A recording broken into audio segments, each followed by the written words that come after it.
आदाब, मैं मोहम्मद अम्मार ख़ान। और सबसे पहले माफ़ी वो इसलिए है कि टेक्निकल इश्यूज़ की वजह से हम लाइव जो थे वो चला गया हमारा। और फिर अभी हम सितारगंज में आके लाइव कर रहे हैं क्योंकि ये इंटरव्यू बहुत ज़रूरी था, तो हमें लगा बाद में करना चाहिए, लेकिन काफ़ी लोग जुड़ गए थे हमारे साथ, तो इसलिए अभी हम ख़ास तौर पे सितारगंज आए हैं इसके लिए। तो भूमिका थोड़ी वही बता रहा था मैं कि जो एक नाम का विवाद चल रहा है, हालांकि राजनीति जैसा कि आप जानते हैं, नाम बदलने की राजनीति भाजपा से ही शुरू हुई और भाजपा सरकार आने के बाद कई चीज़ों के नाम बदले गए हैं। मैं पिछले इंटरव्यू में भी उसका जिक्र किया था, लेकिन ज़िले में अब भाजपा में ही ये चीज़ अफेक्ट कर रही है। और फ्रेम में आपको हमारे साथ दिख रहे होंगे सुरेश गंगवार हैं, लेबर डिपार्टमेंट में जो 16 सदस्य हैं उसके मेंबर भी हैं। और बैकग्राउंड जो है, पहले कांग्रेस में थे और 20 साल से, अगर मैं गलत नहीं हूँ तो जो ज़िला पंचायत के वो है, मतलब एक तरीके से कह सकते हैं कॉपीराइट है इनके लिए ज़िला पंचायत। मैं गंगवार साहब, पहले तो आपका शुक्रिया और फ्रीडम टीवी के दर्शकों को वेलकम कर दीजिए आप।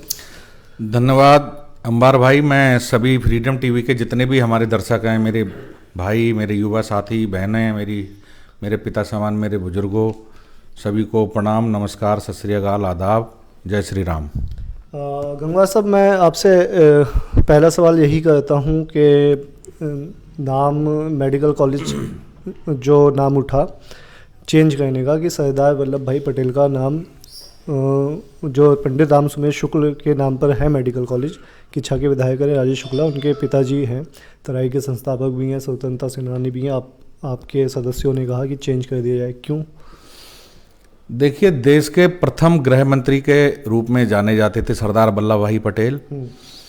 और मैं किसी व्यक्ति के, चाहे मेरे पिता हों चाहे किसी के पिता हों, राजेश शुक्ला जी भी मेरे बड़े भाई की तरह हैं, मैं उनके पिता के लिए कोई अपशब्द या अपमानित भाषा का प्रयोग नहीं करूंगा। लेकिन तराई में हमारे पूर्वज भी 1883 से ऑन रिकॉर्ड हमारे पूर्वज भी तराई में रहे। हमारे पूर्वजों ने तो कभी नहीं बताया कि तराई बसाने वाले पंडित राम सुमेर शुक्ल थे। हम तो यहीं के बसे हुए हैं।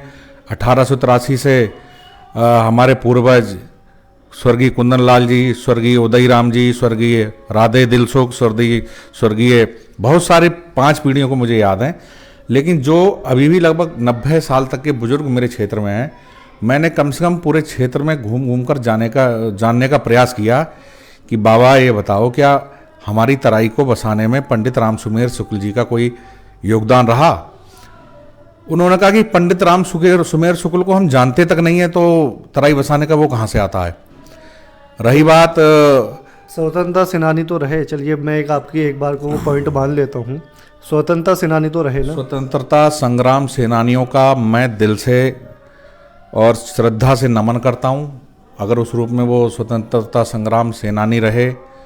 और मेरे हिसाब से शायद उत्तर प्रदेश के या देवरिया साइड के रहने वाले हैं, इनके भाई भी वहाँ से आदरणीय कमलेश शुक्ला जी विधायक हैं, वहाँ से बताते हैं कि वहाँ पर ये स्वतंत्रता संग्राम सेनानी थे। उनका मैं सम्मान करता हूँ। सेनानी तो पूरे देश, अगर बॉर्डर पे कोई जवान हमारा शहीद हो रहा है तो पूरे देश के लिए शहीद है ना। हम ये तो नहीं कह सकते वो यूपी के लिए हुआ है, उत्तराखंड के लिए हुआ है। मैं उनके बारे में ज़्यादा टिप्पणी नहीं करूँगा कि स्वतंत्रता संग्राम सेनानी थे या नहीं थे। ये तो उस समय के स्वतंत्रता संग्राम सेनानी सरदार गुरदयाल सिंह हमारे सिसैया में हैं, हमारे मैना झुंडी में एक सरदार जी हैं, कुलदीप सिंह के फादर, और बहुत सारे स्वतंत्रता संग्राम सेनानी। मैं एक बार जरूर उनसे पूछूंगा कि वास्तव में स्वतंत्रता संग्राम सेनानी थे, तो उनको मैं दिल से, श्रद्धा से, मन से नमन करता हूं। ऐसे क्या ज़रूरत पड़ी आपको कि आप एकदम रुद्रपुर मेडिकल कॉलेज का जो नाम उनके नाम पर है कि चेंज कर दिया जाए? देखिए, हमारे परिवार का चौथा कार्यकाल जिला पंचायत के रूप में जनपद ऊधम सिंह नगर की सेवा कर रहा है। मेरी वर्तमान में मेरी धर्मपत्नी जिला पंचायत अध्यक्ष हैं और मैं माननीय शिक्षा मंत्री और पंचायती राज मंत्री, कॉपीराइट है आपका, जिला पंचायती राज मंत्री का भी प्रतिनिधि हूँ। उस नाते मुझे बैठक में प्रतिभाग करने का मौका मिला और मैंने देखा कि सदन में हमारे जो भी जनपद में, क्योंकि हमारे कांग्रेस के भी जिला पंचायत सदस्य हैं, बहुजन समाज पार्टी के भी जिला पंचायत सदस्य हैं, भाजपा के भी जिला पंचायत सदस्य हैं, अगर कोई अन्य सदन से या भारतीय जनता पार्टी के सदन के माननीय सदस्य अगर लिखित रूप से सदन में किसी विषय पर चर्चा कराने की इच्छा जाहिर करते हैं, तो आर्टिकल 125 में व्यवस्था है कि जिला पंचायत उस विषय पर चर्चा करेगी और यथावत उन बिंदुओं को जो सर्वसम्मति से जनपद में पारित हुए हैं उनको राज्य सरकार को भेजेगी। हमने कोई नाम उनका परिवर्तन नहीं कर दिया। जो सदन में कहा कि सरदार वल्लभ भाई पटेल के नाम से उनका नाम होना चाहिए, इस नाम को सदन में चर्चा के रूप में रखा गया और उसी नाम का संशोधन प्रस्ताव जिला पंचायत द्वारा राज्य सरकार को भेज दिया गया। और राज्य सरकार का निर्णय, ये माननीय विधायक हैं वहाँ पर राजेश शुक्ला जी, पावरफुल आदमी है, बड़े बड़े लोगों से इनके अच्छे संबंध हैं, ये चाहे तो रुकवाएं या ना रुकवाएं। हमारा काम था सरदार वल्लभ भाई पटेल जी को सदन में सम्मान देना था, हमने उनको सम्मान के रूप में उनका नाम संशोधन करने का फैसला लिया। सर, सम्मान वाली बात कही आप, मेडिकल जिला अस्पताल है उसका नाम चेंज कर सकते थे, मतलब एक हॉस्पिटल को ही जिला अस्पताल ऑलरेडी जवाहरलाल नेहरू जी के नाम से बना हुआ है, वो भी एक महापुरुष थे। हाँ। सरदार वल्लभ भाई पटेल देश के प्रथम गृह मंत्री रहे, वो भी एक महापुरुष के रूप में है। और हमने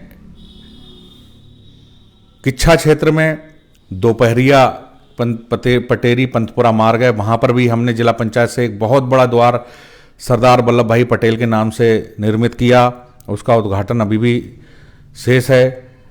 और ऐसे मुस्लिम्स के एक महापुरुष जो इस बरेली क्षेत्र में जिनका एक नाम है आला हजरत साहब, उनके नाम से हमने सिरौली में एक बहुत बड़ा गेट स्थापित किया।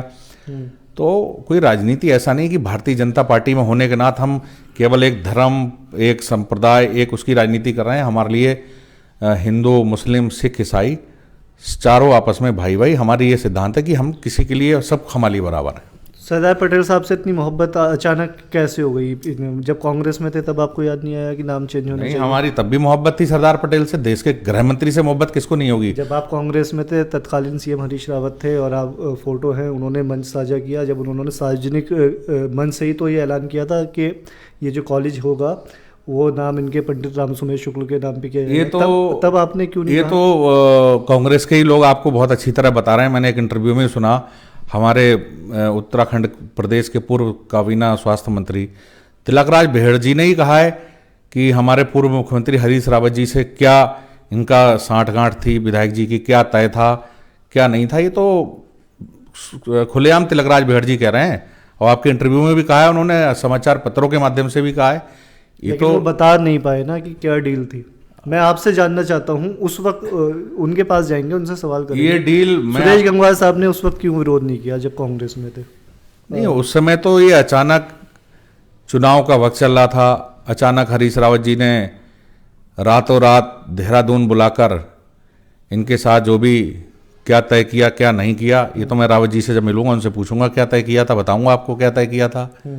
उनसे ही पूछूंगा कि रावत जी बताइए क्या तय किया आपने। वो भी तो किच्छा क्षेत्र से विधानसभा चुनाव लड़े और मुझे तो लगता है कि आगे आगामी उसमें किच्छा क्षेत्र का बहुत दौरा है, कहीं फिर से ना लड़े। जब आएंगे क्षेत्र में पूछेंगे उनसे, माननीय पूर्व मुख्यमंत्री जी बताइए क्या साठगांठ रही।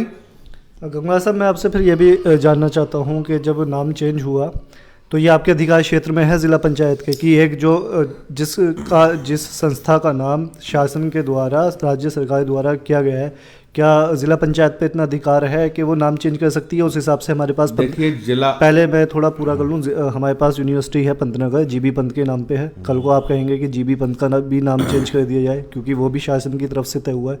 तो जिला पंचायत के पास ये अधिकार है कि वो किसी भी, और वो भी रुद्रपुर में, किच्छा में भी नहीं है, तो रुद्रपुर में वो मेडिकल कॉलेज है, आप लोगों के पास ये अधिकार है कि आप नाम चेंज कर सकते हैं? देखिए धारा 125 पंचायत राज अधिनियम 1961 की धारा 125 है, उसमें जनपद में जो भी, उसमें एक कॉलम दिया है कि ग्राम / कस्बा क्षेत्र।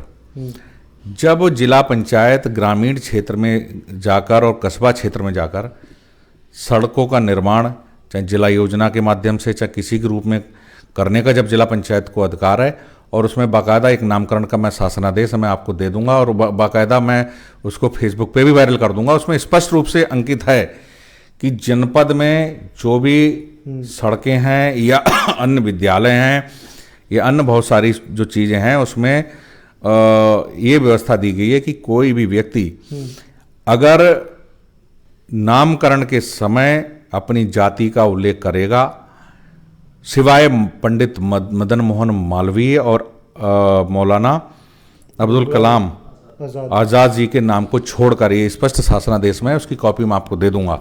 उसमें ये व्यवस्था है कि जिला पंचायत किसी भी क्षेत्र में, जनपद में तो नाम चेंज करने का अधिकार जिला पंचायत को है ही, अगर जो राज्य सरकार द्वारा ऐसे ही नामकरण हुए हैं तो उनको संशोधन प्रस्ताव करने का अधिकार जिला पंचायत को है। ये निर्णय लेने का अधिकार राज्य सरकार को। मतलब आपका ये कहना है जिस द्वार में जाति विशेष आती है तो उसको चेंज करने का अधिकार है? बिल्कुल है, संशोधन प्रस्ताव भेजने का।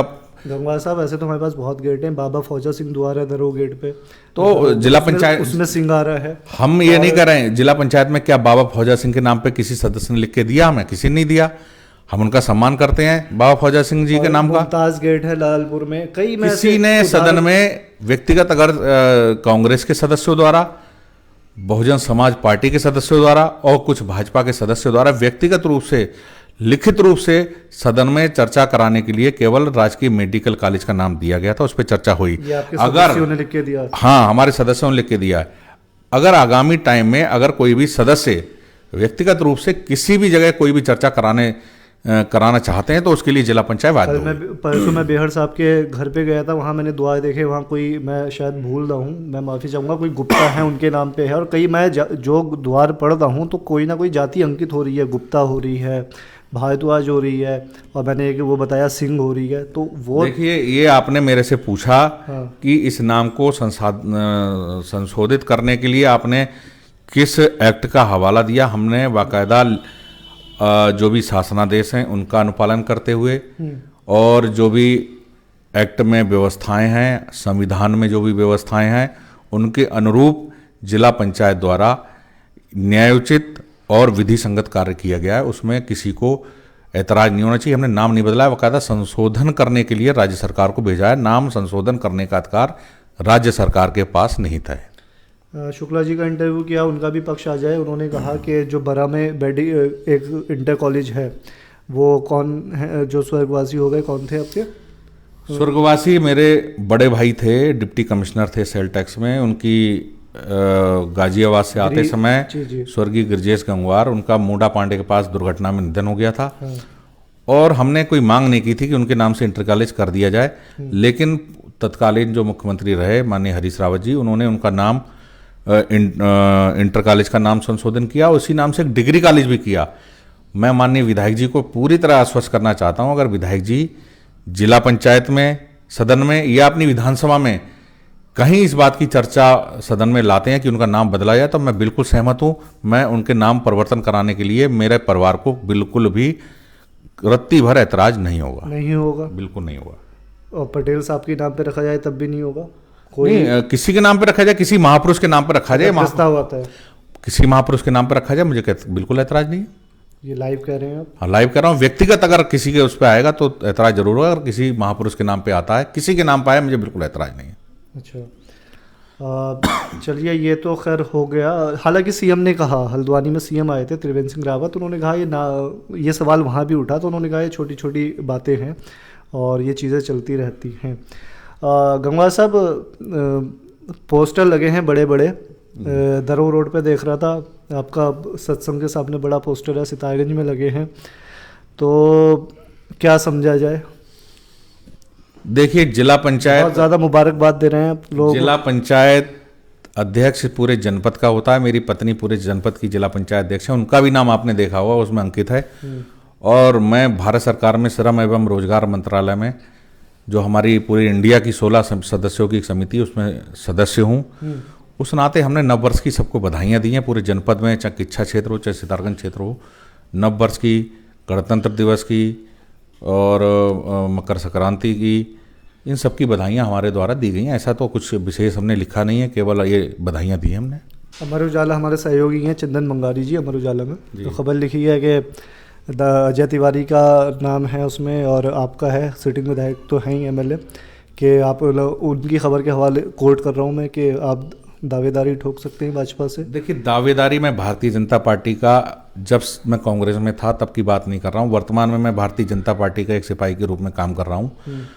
जो पार्टी का निर्णय होगा, जो नेतृत्व हमारा, जो संगठन कहेगा, जो हमारे माननीय मुख्यमंत्री जी का निर्देश होगा, वो कहेंगे कि तुम दावेदार हो तो मैं दावेदार होऊंगा। वर्तमान में मैं कार्यकर्ता के रूप में मेहनत कर रहा हूँ, समाज सेवा कर रहा हूँ। फिलहाल वो क्या कहते हैं वो ज़रूरी नहीं है, गंगवार साहब का दिल क्या कहता है वो ज़रूरी है, जो जनता जानना चाह रही है। नहीं दिल क्योंकि अब तो ये ओपन हो गया ना, अब तो अखबारों ने भी लिख दिया। तो गंगवार साहब मैं देख रहा हूँ आजकल रोलर कोस्टर बने हुए हैं, कभी किच्छा में हैं, कभी सितारगंज में, अभी हम सितारगंज में बैठे हैं। तो मुझे लग रहा है दोनों सीटों पर नज़र है, जहाँ से मिल जाए टिकट। पार्टी नेतृत्व मुझे सितारगंज चुनाव लड़ने के लिए अगर कहेगा तो मैं सितारगंज में तन मन धन से चुनाव लड़ूंगा। पार्टी नेतृत्व मुझे किच्छा में कहेगा तो मैं वहाँ तन मन धन से चुनाव लड़ूंगा। दोनों क्षेत्र के मैं पूरे जनपद की सेवा कर रहा हूँ। अगर मुझे कहीं टिकट नहीं मिलेगा, पार्टी नेतृत्व कहेगा नहीं तुम आराम से समाज सेवा करो, वो भी मैं समाज सेवा कर रहा हूँ, मुझे कोई दिक्कत नहीं है। तो मतलब अगर जो पार्टी का निर्देश होगा वो उस पर मतलब जो है गंगवार साहब उस पर मतलब बिल्कुल पार्टी के सच्चे सिपाही के रूप में काम कर रहे हैं। और अगर हमने जब कांग्रेस की राजनीति की तो कांग्रेस के साथ बिल्कुल कभी भी धोखा नहीं दिया। जो पार्टी ने कहा, उन्होंने कहा 2017 में आप घर बैठो चुनाव लड़ाओ। हमने बाकायदा उस दौरान बहुत से लोगों ने नाराजगी के कारण पार्टी छोड़ी, हमने भी पार्टी छोड़ दी। हमारा उस समय जो हरीश रावत जी थे मुख्यमंत्री जी, उन्होंने किच्छा के बहुत सारे लोगों को बेवकूफ़ बनाया और हमें लगता था कि गंगवार परिवार का जो आगे का कैरियर है वो कांग्रेस में नहीं है, भारतीय जनता पार्टी में है। क्योंकि मैं विश्वविद्यालय के टाइम में मैं अखिल भारतीय विद्यार्थी परिषद का विश्वविद्यालय अध्यक्ष भी रहा हूँ, रोहिलखंड विश्वविद्यालय से मैंने पढ़ाई की। उस नाते हमारे बहुत सारे जो रिश्तेदार नातेदार मिलने वाले वो भी सब भारतीय जनता पार्टी में बड़े बड़े पदों पर हैं, अपनी सेवा दे रहे हैं। और मैंने भी अब वर्तमान में भाजपा में अपना कार्यकर्ता के रूप में सेवा दे रहा हूँ और आगे भी देता रहूँगा। क्या और कुछ खास वजह रही कांग्रेस छोड़ने की कि गंगवार साहब ने टिकट मांगा था, कांग्रेस में नहीं मिला, इस वजह से फिर भाजपा में आ गए? क्योंकि आप चुनाव से ऐन वक्त पहले ही आए थे, तो ऐसा तो नहीं होगा कि 2022 के चुनाव में फिर से गंगवार साहब टिकट मांगे भाजपा से? तो किसान के बेटे हैं। हाँ। और किसान अगर फसल अपने आप बोता है तो काटेंगे भी हम ही, अगर कोई दूसरा काट के ले जाए तो किसान को दुख तो होगा। तैयारी हमने की, सब लोगों ने तैयारी की। हमें उस समय लगा कि हमें कांग्रेस से टिकट मिलेगा, लेकिन हरीश रावत जी जो मुखिया थे वो हरिद्वार में भी लड़ना चाहते हैं, किच्छा भी लड़ना चाहते हैं, केदारनाथ भी लड़ना चाहते हैं, मुंशियारी भी लड़ना चाहते हैं। तो मुखिया होने के नाते कम से कम दोनों जगह जनता ने उनको बता दिया कि इतनी आवश्यकता इतने बड़े नेता की नहीं है, यहाँ पे छोटे छोटे कार्यकर्ताओं की आवश्यकता है। उस छोटे कार्यकर्ता के रूप में अपनी सेवा दे रहे हैं, बाकी पार्टी नेतृत्व का मर्जी है जो करे। तो अभी ये मान लिया जाए कि अगर पार्टी जो दिशा निर्देश तय करती है तो गंगवार साहब उस चीज़ को मानेंगे? बिल्कुल मानूंगा, बिल्कुल मानूंगा। थोड़ी दावेदार, क्योंकि मैं पढ़ रहा हूँ सोशल मीडिया पे स्थानीय नहीं, बाहरी नहीं, स्थानीय चुनो। नहीं, तो इसमें मैंने गलत क्या लिखा है? मैंने एक अपने वॉल पेंटिंग मैंने लिखवाना चालू की, किच्छा में भी लिखवा रहा हूँ, सितारगंज में भी लिखवा रहा हूँ। उस पर मैंने 3 स्लोगन लिखे हैं। नेता नहीं बेटा चुनो, नेता नहीं बेटा चुनो, धनवान नहीं किसान चुनो। अरे हमारा पूरा क्षेत्र किसान, हम भी किसान हैं। और तीसरा लिखा है बाहरी नहीं स्थानीय चुनो। बाहर के लोगों से सब जनता परेशान होगी, जितने बाहर के लोग हैं, चाहे जनपद में किसी विधानसभा की बात हो। लोकल व्यक्ति है, उसके दुख दर्द में कहीं भी पहुंच जाता है। अब दिल्ली और देहरादून और कई जगह से आने बहुत दूर टाइम लग जाता है जब तक यहाँ पर लोगों के साथ अत्याचार। लेकिन जो बाहरी हैं हम उनसे पूछते हैं, क्या कहते हैं? हम तो बाहरी नहीं हैं, हम तो यहीं के हैं। कोई बात नहीं, इस चुनाव में जनता बाहरियों को बता देगी कहाँ बाहरी है कौन लोकल है। अच्छा, अब किसानों की बात आई गई है, आपने खुद कहा कि किसान का बेटा हूँ। आपको नहीं लगता कि भाजपा से किसान नाराज है? किसान 1 तारीख को रुद्रपुर में महापंचायत हो रही है और 2022 में बहुत ज़्यादा इफेक्ट करेगी? नहीं, मेरे हिसाब से मेरे क्षेत्र में बहुत सारे किसान हैं। हमारे मिलने वाले सिख भी हैं, मुस्लिम समुदाय के भी किसान हैं, हमारे वर्ग के भी किसान हैं। मुझे तो नहीं लगता कि बहुत ज़्यादा किसान नाराज़ हैं। किसान व्यक्तिगत रूप से अगर हरियाणा और पंजाब के किसान जो नाराज़ हो सकते हैं, मैं उनके बारे में नहीं कह सकता। वहाँ का राजनीतिक समीकरण अलग है। हमारा उत्तराखंड एक देवभूमि है। यहाँ की शांति और उस व्यवस्था में मैंने देखा है कि हमेशा प्रत्येक वर्ग जो फूलों के गुलदस्ते की तरह है, चाहे यहाँ पर सिख हो, चाहे बंगाली समुदाय का आदमी हो, चाहे थारू समुदाय का हो, चाहे बुक्सा समुदाय का हो, चाहे कुर्मी समुदाय का हो, चाहे कश्यप समुदाय का हो, चाहे काय समुदाय का हो, चाहे किसी वर्ग का हो, चाहे पंजाबी हो, सब मिलजुल कर सब अपने दुखों में एक दूसरे के यहाँ आना जाना रहता है और वो गुलदस्ता अभी भी कायम है। और मेरे हिसाब से आगे भी कायम रहेगा। ऐसी किसी के मन में किसी प्रकार की कोई भी क्वेश्चन ज़्यादा नहीं। प्रभावित नहीं होगा चुनाव उससे? बिल्कुल नहीं आपको होगा। जो आपको लगता है तो मेरे हिसाब से बिल्कुल प्रभावित नहीं होगा। ये चुनाव के टाइम आप भी लोकल है, मैं भी लोकल हूँ, मैं आपको चुनाव होने दीजिए, मुझे बताना क्या प्रभावित हुआ। चलते चलते वही सवाल पूछ लेते हैं, टिकट मांगेंगे या नहीं? मैंने तो पार्टी पे छोड़ दिया। टिकट दावेदारी करना प्रत्येक कार्यकर्ता है, किसी की सबकी इच्छा रहती है, उस नाते दावेदारी तो पेश की जाएगी। टिकट देना पार्टी नेतृत्व, सितारगंज से? ये पार्टी तय करेगी, ये पार्टी तय करेगी, पार्टी नेतृत्व तय करेगा। पार्टी नेतृत्व तय करेगा जी। तो ये गंगवार साहब को आप लाइव सुन रहे थे, और जो उनका पक्ष है वो ये था कि कोई ऐसा व्यक्तिगत वो नहीं है उनका, किच्छा विधायक राजेश शुक्ला से उनको अपना बड़ा भाई मानते हैं। और एक जो चीज़ सब लोग पूछ रहे थे कि उनके अधिकार क्षेत्र में है, उनके हवाले से ये है कि आर्टिकल 125 में व्यवस्था है, 1961 की धारा में पड़ी है कि यहाँ से जो भी संशोधन प्रस्ताव होंगे वो राज्य सरकार को जाएंगे, और बाकायदा एक शासनादेश है जिसका क्रम संख्या मेरे को याद नहीं है, मैं शासनादेश बाकायदा आपको उपलब्ध करा दूंगा। वो शासनादेश में स्पष्ट है कि किसी व्यक्ति की जाति का अंकन उसके नाम के आगे होता है, तो ऐसे प्रस्ताव पर मेरा विचार सवाल नहीं इस होगा। बीच में छूट गया, पदेन सदस्य होने के नाते आपको जो तमाम विधायक थे उन्हें बुलाना चाहिए था, नहीं बुलाना चाहिए था? देखिए, फिर लोग कहेंगे आपने ये नहीं पूछा हमसे। लोकसभा देश का प्रथम सदन है, द्वितीय सदन विधानसभा है, और देश का तृतीय सदन जिला पंचायत है। आपने लोकसभा की बैठक की कार्रवाइयाँ देखी होंगी, विधानसभा की बैठक की कार्रवाइयाँ देखी होंगी, सेम पैटर्न जिला पंचायत का है।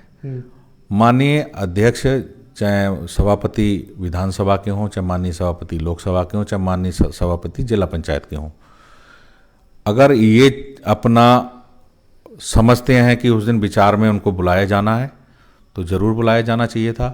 नहीं बुलाया गया है तो मैं माननीय जिला पंचायत अध्यक्ष जी से बात करूंगा कि क्यों नहीं बुलाया गया। गलती तो है ना ये? नहीं, गलती क्या है, मैं अध्यक्ष जी से बात करूंगा, उनकी पावर्स है, सभापति की पावर्स होती हैं। अगर लोकसभा अध्यक्ष में आपने देखा होगा कई बार किसको सदन से निष्कासित करते हैं, कई बार किसी को नहीं बुलाया गया तो सदन से निष्कासित करने की भी पावर लोकसभा अध्यक्ष को भी है, विधानसभा अध्यक्ष को भी है, जिला पंचायत सभापति को होने के नाते एक इन्विटेशन तो जाना चाहिए ना कि इस दिन जिला पंचायत की बैठक है और आपको आना है। वो नहीं आते हैं वो चीज़ और है, लेकिन आपकी तरफ से जो बोलते हैं हिंदी में आमंत्रण, वो तो जाना चाहिए था ना? नहीं, आमंत्रण बाकायदा पूरा एजेंडा सभी जनप्रतिनिधियों को जाता है। और माननीय विधायक जी की मैं एक बात कह दूं, चाहे राजेश शुक्ला जी की बात नहीं कह रहा हूँ, जनपद में 9 विधायक हैं और वो पदेन सदस्य के रूप में उनको और ब्लॉक प्रमुखों को बुलाया जाता है। सर आप भी तो बैठे थे वहाँ पे जनप्रतिनिधियों में। मैं तो मिनिस्टर का प्रतिनिधि था, माननीय शिक्षा मंत्री का प्रतिनिधि था, मंत्री का प्रतिनिधि था। मंत्री को जिले में, हमारे जिले में 9 मंत्री थोड़ी ना है, एक ही मंत्री हैं, ये 2 मंत्री हैं। दूसरे मंत्री जी के प्रतिनिधि क्यों नहीं आए वो बताएं कि क्यों नहीं आए। मैं तो मंत्री जी को आना था, अगर मंत्री जी उस बैठक में प्रतिभाग करते तो मैं नहीं आता। मंत्री जी नहीं आए, प्रतिनिधि के रूप में मुझे बैठने का मौका मिला, मैं बैठा और अपने विचारों को रखा मैंने।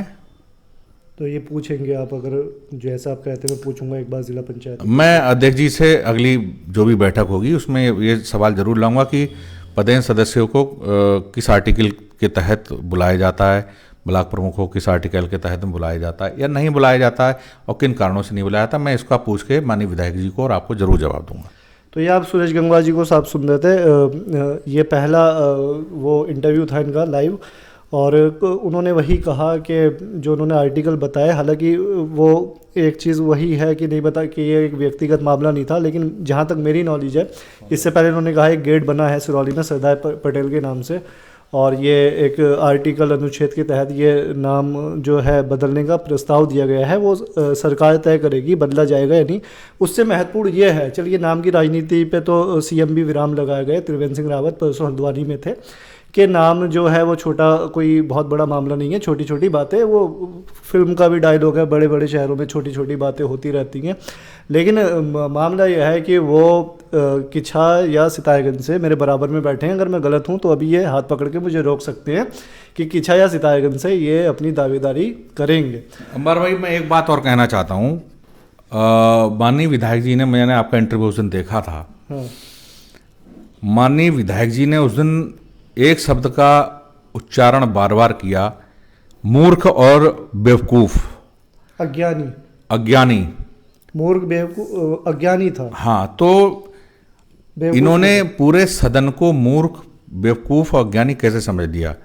इस सदन का एक प्रोटोकॉल है, आर्टिकल 20A में डिस्ट्रिक्ट बोर्ड चेयरमैन जनपद की प्रथम नागरिक हैं, और ये जो सदन की गरिमा है, इन्होंने सदन का विशेषाधिकार का हनन किया है। इस नाते मुझे लगता है विधानसभा अध्यक्ष को माननीय जिला पंचायत अध्यक्ष ने पत्र भी लिखा है और उसमें इनके खिलाफ कार्रवाई की मांग की गई है। मैं भी एक माननीय मंत्री जी के प्रतिनिधि के नाते मैं भी एक इस लाइव के माध्यम से एक आग्रह माननीय विधानसभा अध्यक्ष जी से कहता हूं कि ऐसे विधायकों को, जो सदन की गरिमाओं को इतने वरिष्ठ होने के बाद भी अभी तक अगर जानकारी नहीं है, क्योंकि बीच में पिछले माह लोकसभा अध्यक्ष जी देहरादून में आए थे, उन्होंने एक दिन की कार्यशाला जिला पंचायत अध्यक्षों की रखी गई थी, जिसमें माननीय हमारे लोकसभा के अध्यक्ष श्री ओम बिरला जी द्वारा जिला पंचायत अध्यक्षों को ये अवगत कराया गया था कि सदन कैसे चले, सदन की क्या गरिमा होती है, सदन का क्या मर्यादा होती है। उन्होंने बाकायदा एक दिवसीय पूरा सम्मेलन रखा था। उस कार्यशाला के माध्यम से हमने जिला पंचायत अध्यक्ष ने लोकसभा अध्यक्ष जी को भी पत्र लिखा है कि ऐसे जो विधायक जो अज्ञानी, मूर्ख और बेवकूफ शब्द का उच्चारण बेवकूफ तो नहीं बोला, बेवकूफ बोला है, मैंने रिकॉर्डिंग की है आपकी, बेवकूफ शब्द का भी उच्चारण किया है।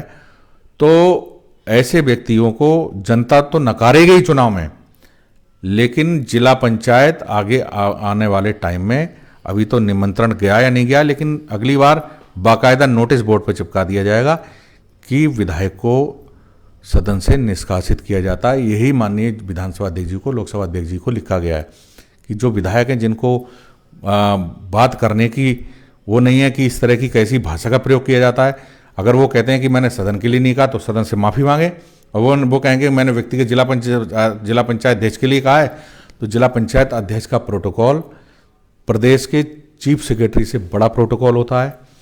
आर्टिकल 20A में प्रथम नागरिक है और विधायक 22 पे आते हैं। उनको बाकायदा पूरा ज्ञान होना चाहिए कि राज्य का सहायक पूर्वाधित पत्र क्या कहता है, प्रोटोकॉल की क्या व्यवस्था है, क्या कोटिक्रम है।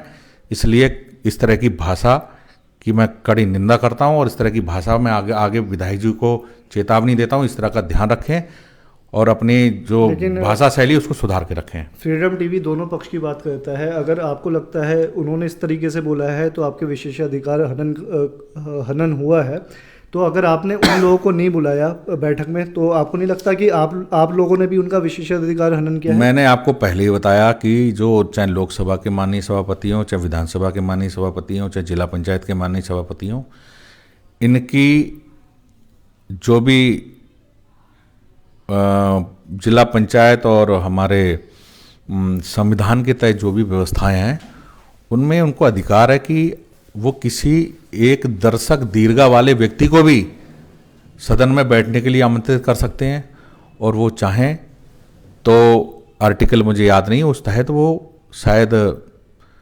विधायक जी को भी पता नहीं आमंत्रित दे सकते हैं, नहीं दे सकते हैं, आर्टिकल में पढ़ के आपको जरूर बताऊंगा।